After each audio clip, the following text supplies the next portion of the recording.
在台南轉運站的這個查埔便所呢，最近是引起真大的討論，因為這繞道頭前的設計是八卦紅，而且兩座這繞道之間的隔板竟然是有空的，互民眾是反映講，在放料的時陣呢，實在是該叫。那交通局是回應講，已經接到反映，會趕緊來改善。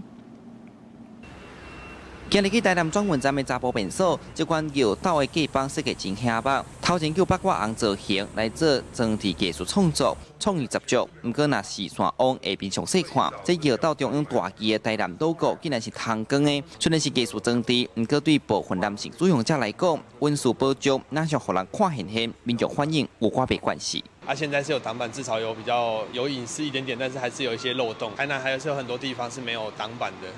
的，就是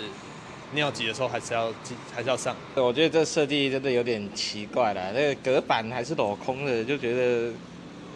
感覺上了會害羞啊。其實台南轉運站對2020啟用，查埔便所本正完全無隔板，後來交通局接到民眾反映，趕緊去裝起來。那這隔板頂面原本有搭一層無邊的飾幕，不過因為便所較重，加上民眾會懵掉，造成這幕落落去。交通局回應，已經要求委外經營業者來改善。在114年12月完成加裝小便斗的隔板，但是近期接獲反映仍有太通透的狀況。那公運處已要求轉運站經營業者立即改善。為了保障運輸，後續因規劃要甲這批隔板換做完全無透光的材質，賣互民眾便所的時陣，閣愛煩惱，互人看到。交通局按算一禮拜內會完成改善。記者蘇台南採訪報道。